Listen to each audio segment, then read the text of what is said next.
లోన్ల మాఫీ అయిందా కాలేదా? ఏహే ఆ సార్ చెప్పింది కదా అయ్యే ఉంటుంది, కానీ ఈ సారేమో కాలేదంటున్నాడు. నిజంగానే కాలేదు కావచ్చు, గంత పెద్ద సార్ చెప్పినంటే నిజమే కావచ్చు. మరి అయ్యిందని సార్ చెప్పిన మాటల సంగతి ఏంది? ఏహే ఏందో అంతా ఆగమాగం ఉన్నది, కానీ ఆ సారుని తలుచుకుంటేనే మస్తు బాధ అవుతున్నది. ఇచ్చిన మాట నిలబెట్టుకున్నాం, చెప్పిన మాట చేసి చూపెట్టినాం, 2 లక్షల లోన్లు మాఫీ చేసినాం, మమ్మల్ని మించినోళ్ళు లేరని మస్తుగా చెప్పుకుంటున్నారు.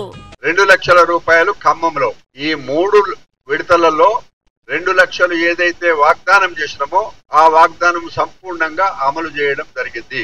ఇక హరీష్ రావు సారు రాజీనామా పెట్టాలని కాంగ్రెస్ వాళ్ళు చిన్నగలొల్లి చేస్తలేరు, ఫ్లెక్సీలు పెడుతున్నారు. సారుల ఆఫీస్కే పోయి అన్ని పలగొట్టిండ్రు. సీఎం సార్ అయితే సావుమనే దాకా పోయిండు. ఈ వైరాగడ్డ మీద నుంచి ఖమ్మం ప్రజల సమక్షంలో హరీష్ రావు నీకు సీము నెత్తురుంటే సిగ్గు లజ్జ ఉంటే రాజీనామా చెయ్యి. నువ్వు కూడా నీ మామలకనే సిగ్గు లేనోనివైతే ఏట్ల దుంకి సావు అని చెప్పి నేను ఈ సందర్భంగా చెప్పదలుచుకున్నా.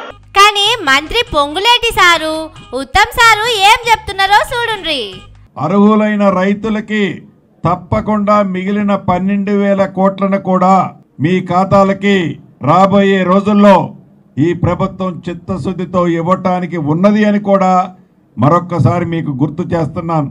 రుణమాఫీ జరగలేదు, వాళ్ళకి 100% మేము రుణమాఫీ 2 లక్షల రూపాయల వరకు చేస్తామని చెప్పి మరోమారు మేము హామీ ఇస్తున్నాం.